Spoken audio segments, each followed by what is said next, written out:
اتنا بڑا بھی ظالم کوئی نہیں ہوگا جو ماں باپ سے بچے جدا کرے۔ فرماتی ہیں کہ وہ لے گئے چھین کے، میں کے چلی گئی، لوگ روٹی کھاتے تھے، میرے حلق سے نہیں گزرتی تھی۔ زمانہ سویا کرتا تھا، میں سو نہیں پاتی تھی۔ بیٹا کہاں، شوہر کہاں، میں کہاں۔ ام سلمہ کتنی دیر تکلیف کاٹی؟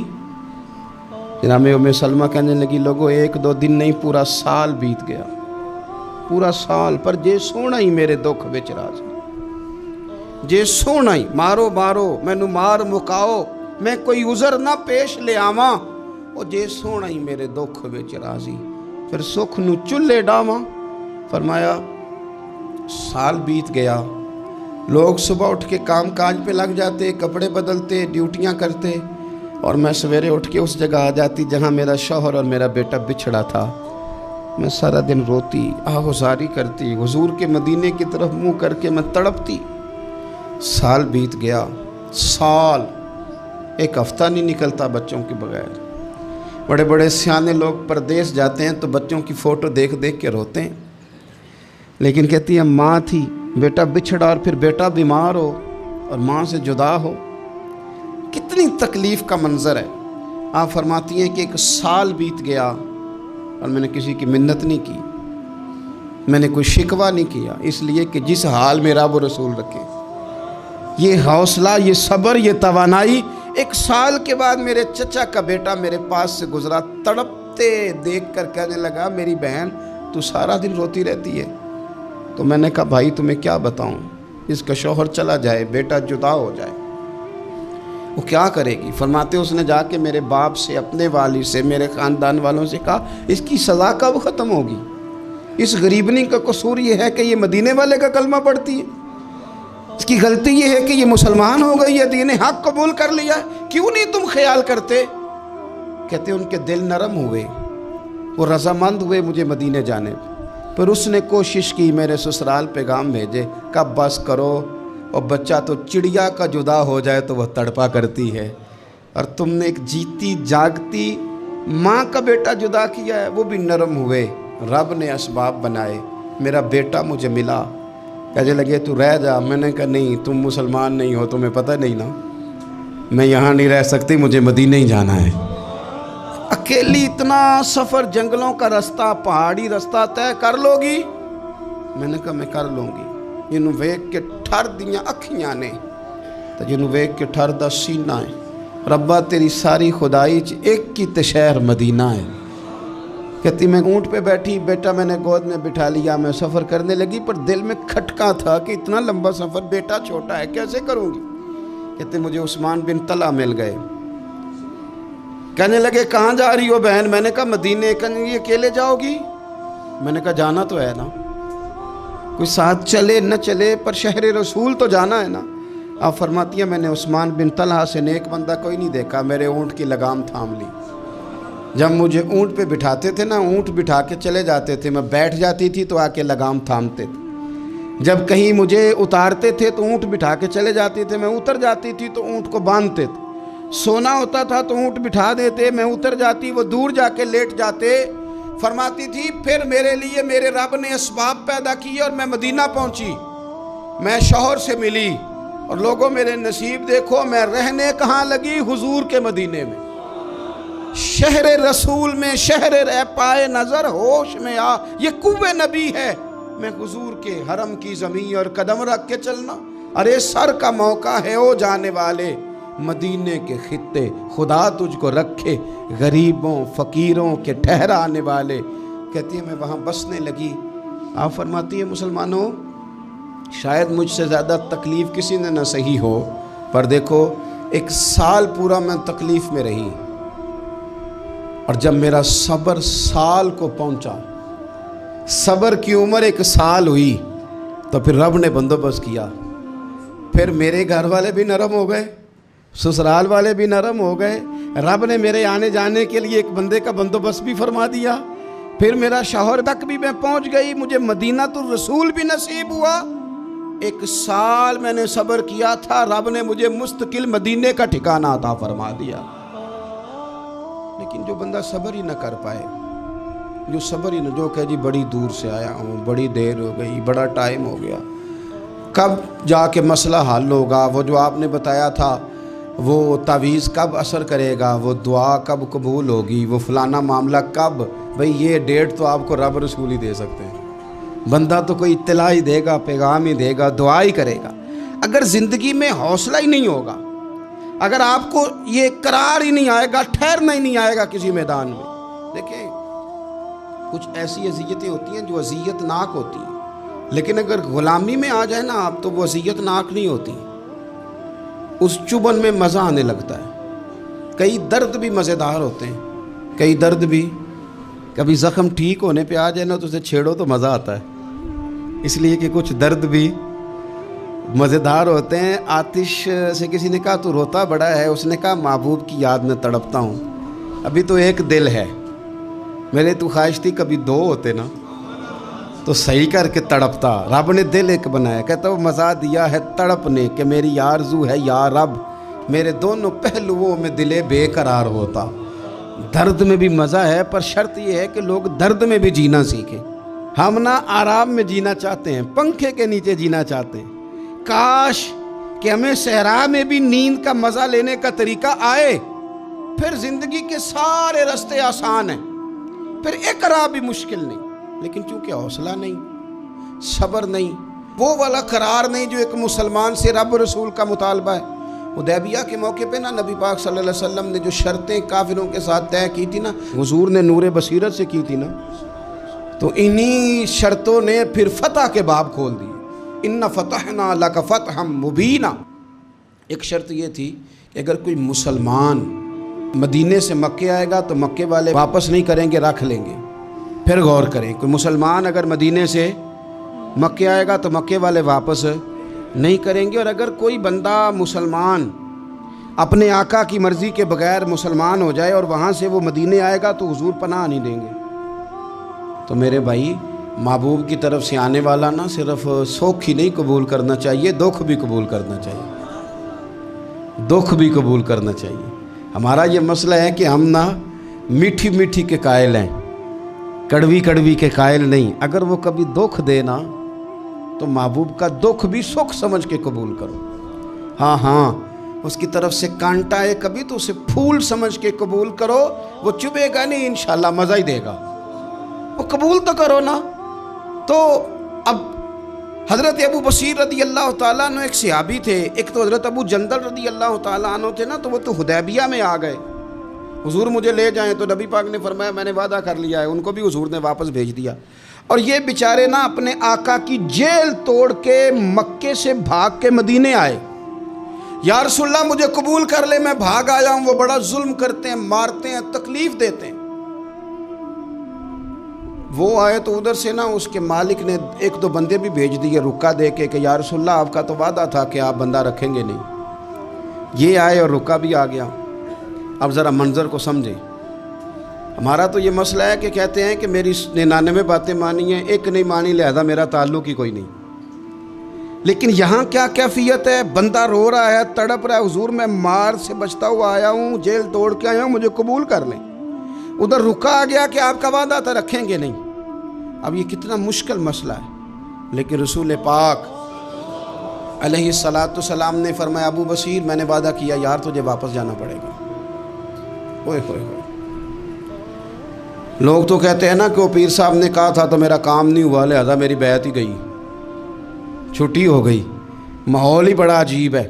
حضور نے فرمایا واپس جا، لیکن جے کر یار دے نام دا ملے مینا، پھر انہوں چولی پا لئیے، مینے نو پنجے سٹیے نا، جے کر یار دے نام دا، سامنے والے نے تانا سمجھ کے دیا تھا پر یار کے نام کا تھا نا، اس نے کہا لا صحیح سونے کے نام کا ہے نا، تانا ہوا تو کیا ہوا، جے کر یار دے نام دا ملے مینا، انہوں چولی پا لئیے پنجے سٹیے نا، تے جے کر یار دے نام دی ملے سولی، پھر چوٹا چوٹ لئیے تے پیچھے ہٹیے نا، چوٹا چوٹ لئیے۔ اب لکھنے والے کا بھی اپنا انداز ہے نا، کہتے ہیں یہ بھی میرے لیے جھولا ہی ہے، یہ بھی آرام کی جگہ ہی ہے، چوٹا چوٹ لئیے تے پیچھے ہٹیے نا۔ حضرت ابو بصیر رضی اللہ تعالیٰ عنہ سے حضور نے فرمایا واپس جانا ہے، کہ سونیا ٹھیک ہے، کوئی شکوہ نہیں، کوئی گلہ نہیں، یہ بھی میرے محبوب کا حکم ہی ہے۔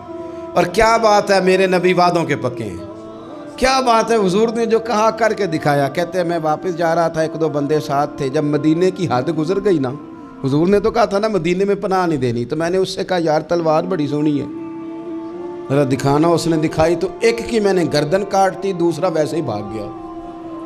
اور بھاگ کے حضور کے پاس آیا، جی اس نے تو مار دیا. تو سرکار فرمانے لگے میں نے تو وعدہ پورا کیا تھا نا، تم سے نہیں سنبھالا گیا تو معاملہ تمہارا ہے. اب حضرت ابو بصیر رضی اللہ تعالیٰ عنہ واپس آئے، عرض کی حضور اب میرے لیے کیا حکم ہے؟ حضور نے فرمایا میاں حکم وہی ہے، مدینے میں ہم نہیں رکھ سکتے. تم مدینے میں صحابہ تھے نا، حضور کی باتوں سے خوشبو لیتے تھے، مدینے میں نہیں رکھ سکتے. حضرت ابو بصیر کہتے ہیں میں مدینے کی سرحد سے نکل گیا، اس جگہ چلا گیا جو نہ مکے کی ریاست میں تھا نہ مدینے کی. ایک مقام ایس تھا جہاں میٹھے پانی کے کنویں تھے، وہاں رہنے لگا. حضرت ابو جندل کو پتہ چلا کہ ایک نیا ٹھکانہ بن گیا، وہ بھی جیل توڑ کے آ گئے. 70 بندے آ گئے. وہاں سے قافلے گزرتے تھے کافروں کے، یہ بھی مسلمانوں کو تنگ کرتے تھے. اگر مکے سے کوئی قافلہ گزرتا تھا تو ہم نے بھی ان کو پکڑا. کافر کا مال مال غنیمت اسباب بن گیا. اور وہ جب قافلہ لے کے آتے تھے تو ڈرے ہوتے تھے، اور ان کو تو ستایا تھا نا. کہتے ہیں ہمیں ستایا بڑا تھا، ہم تو انقلابی بن گئے تھے. ہم تو رکھ لیتے نا، بڑی منت کرتے، بڑی جان مشکل سے چھڑاتے. 70 بندے ہو گئے، پھر 300 ہو گئے. تب وہ بصیر کہتے ہیں دنیا مدینے جاتی تھی لیکن ہم تڑپتے تھے، ہم تڑپتے تھے. روت لنگ گئی ہے پھر باہر آندی تے اج چٹھیاں مدینے آئیاں نہیں. ہم تڑپتے تھے کہ یار کوئی موقع ملے. روز رات کو روتے تڑپتے. 300 انقلابیوں کا جتھا صبر سے بیٹھا ہے مدینے کی سرحد پہ، اندر آنے کی اجازت نہیں، پر غلامی میں روز اضافہ ہو رہا. صبر دیکھو، غلامی میں روز اضافہ ہوتا ہے. تنگ آ گئے کافر. پہلے بڑی ڈینگیں مارتے تھے کہ دیکھو ہم نے کیسی شرط منوائی ہے، کیسی شرط منوائی ہے کہ ان کا بندہ آئے گا تو ہم واپس نہیں کریں گے، ہمارا جائے گا تو انہیں کرنا پڑے گا. پھر اتنے تنگ آئے کہ خود آ کے کہنے لگے حضور مہربانی کریں یہ شرط تو ختم کریں، اور ان 300 کو تو مدینے بلائیں، مہربانی فرمائیں. حضور بڑے خوش ہوئے. آج غلاموں کے نام پیغام لکھا، غلاموں کے نام پیغام لکھا. چٹھی لکھی حضور نے. چٹھی کس چیز کی لکھی؟ آ جاؤ یار مدینے آ جاؤ. چٹھی آئی مدینے آنے کے لیے. حضرت ابو بصیر کے نام چٹھی گئی، آ جا یار مدینے، آ جا تیرے نام پیغام سب لائی ہے سرکار نبی سے، اور آیا ہے بلاوا مجھے دربار نبی سے. پیغام آیا. حضرت ابو بصیر اتنے بیمار تھے کہ نزع کا عالم تھا، لیکن اس عالم میں بھی انتظار تھا. اس آخری ویلے اکھیاں میریاں رات تکنائیں تیرا تے سجنا کچھ بھی نہیں جانا. یہ پا جاویں ایک پھیرا تے سر میرے تے آن کھلوویں تے پھر پردہ رہ جائی میرا. سوکھا نکلے صاحب ظہوری یہ ویخ لوے مکھ تیرا. حضرت ابو بصیر کو نا وہ رکا گیا. حضور کی چٹھی گئی تو یوں چٹھی پڑھی. حضور نے فرمایا آ جا نا، رستہ کھل گیا ہے، تو آ جا، کھل گیا رستہ. دعا فرماؤ مدینے کے رستے کھل جائیں. کرو نا یار دعا مدینے کے رستے کھل جائیں. کچھ ایسے ہیں جنہوں نے سارے دکھ سنانے ہی مدینے جا کے ہوتے. کچھ لوگ ایسے ہیں جن کے دل اور کلیجے پھٹنے کو آ گئے. دعا کرو رستے کھل جائیں. حضور نے فرمایا آ جا تیرا راہ کھل گیا. حضرت ابو جندل کہتے ہیں میں سرانے کھڑا تھا، حضرت ابو بصیر کے خط پڑھا، مسکرائے، اشارے سے کہنے کہ دیکھ میرے نبی کا خط ہے، حضور کی چٹھی میرے نام آئی ہے پڑھنا. تو میں نے بھی پڑھی. پہلے روئے، پھر کلمہ پڑھا، پھر میرا ہاتھ تھاما، روح ہی پرواز کر گئی. ہمیشہ کے لیے، ہمیشہ کے لیے. وہ ظاہری جسم کے ساتھ تو مدینے نہ پہنچے، پر قبر میں گئے تو مدینے والے کی زیارت نصیب ہو گئی. قبر میں حضور کی زیارت نصیب ہو گئی. قبر میں حضرت ابو جندل کہتا ہے میں نے جنازہ پڑھا، اور اسی مقام پہ جہاں انہوں نے انتظار کیا تھا نا، وہ مقام میں انتظار ان کا مزار بنا. مزار کے ساتھ مسجد بنی. مسجد کا نام مسجد ابو بصیر رکھا گیا. انہوں نے اس انتظار میں جان دے دی، پر صبر کیا. شکوہ نہیں کیا. یارو اتنی شکایتیں، اتنی شکایتیں، اتنے شکوے. ایک بات میرا اور کرنے کو دل کر رہا ہے. ایک صحابی تھے حضرت عاصم بن ثابت رضی اللہ تعالیٰ.